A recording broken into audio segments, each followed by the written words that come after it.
Momen saat kehebatan militer Israel ditaklukkan pasukan mengerikan pembela Palestina.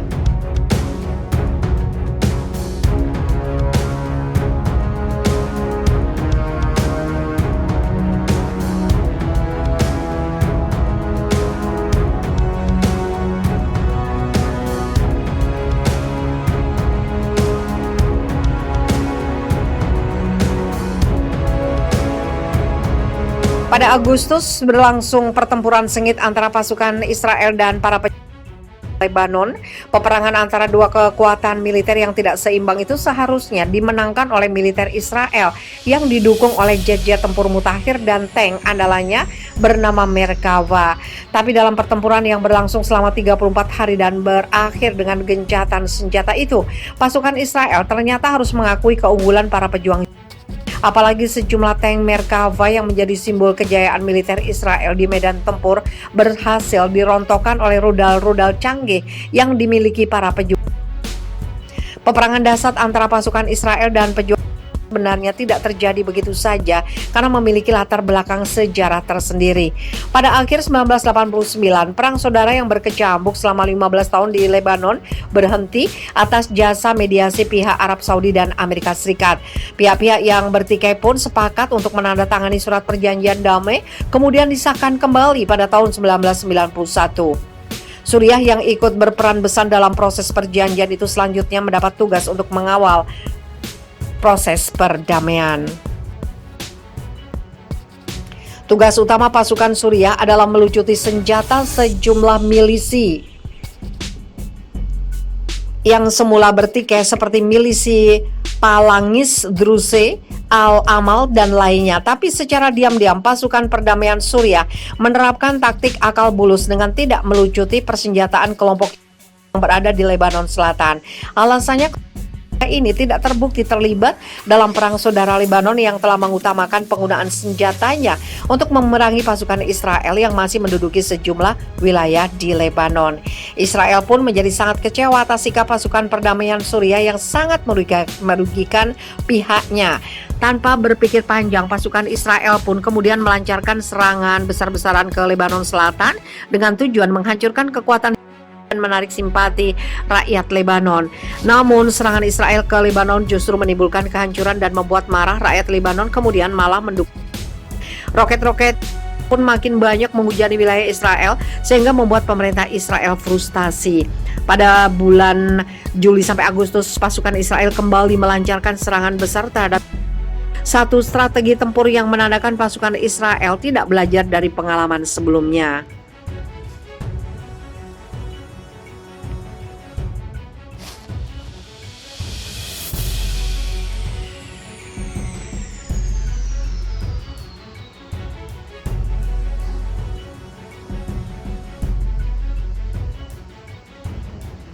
Turki lepas tembakan peringatan ke kapal polisi Siprus.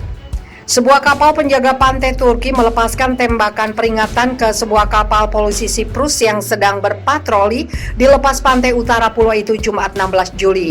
Insiden itu terjadi ketika kapal polisi Siprus tengah berpatroli mengawasi pergerakan kapal imigran tanpa dokumen di perairan tersebut.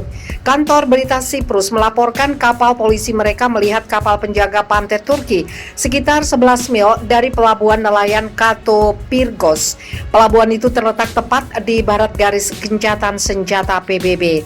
Juru bicara kepolisian Siprus, Christos Andro, mengatakan kapal patroli itu berada di dalam perairan teritorial negara pada pukul 3.30 pagi waktu lokal ketika insiden terjadi.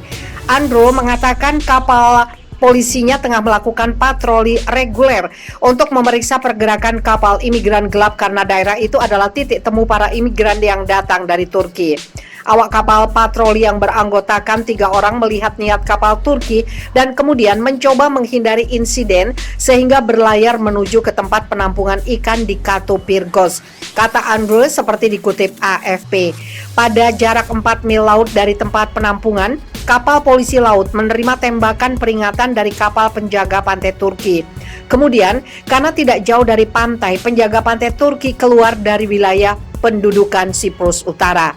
Insiden ini terjadi di tengah ketegangan antara Siprus dan Turki yang sama-sama menduduki pulau itu.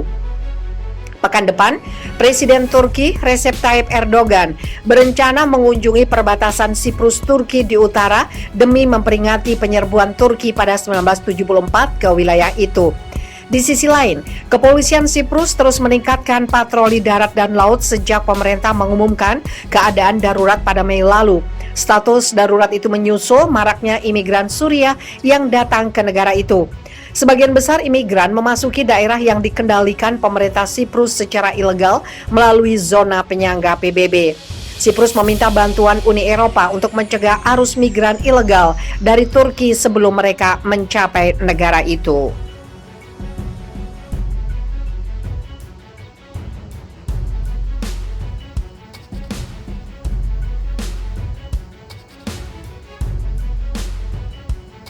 Sosok Saddam Hussein usia remaja jadi ketua geng dibackingi Amerika Serikat, pimpin Irak hingga dikhianati CIA.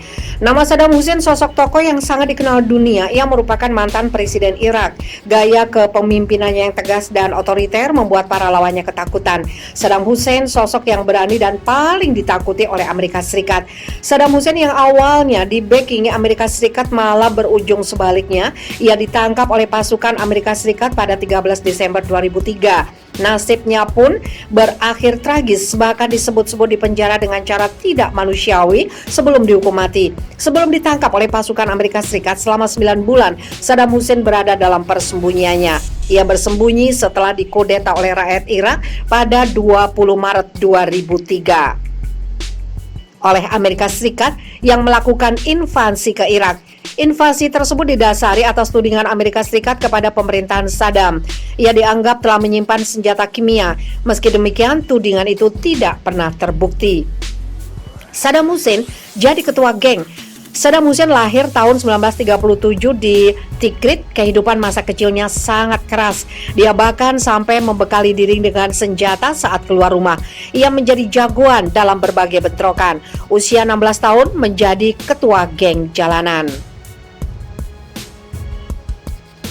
Usia 17 tahun membunuh hingga dipenjara, usia 19 tahun berkomplot menumbangkan monarki, usia 21 tahun melakukan percobaan pembunuhan Perdana Menteri Irak. Dialah Saddam Hussein, sosok keras dan kontroversial yang jadi presiden Irak pada 16 Juli 1979 hingga 9 April 2003. Sebagai pemimpin Irak dan ketua partai Ba'ath, pria bernama lengkap Saddam Hussein Abdul Al-Majid Al-Tikriti ini mengambil kebijakan pan-Arabisme sekuler.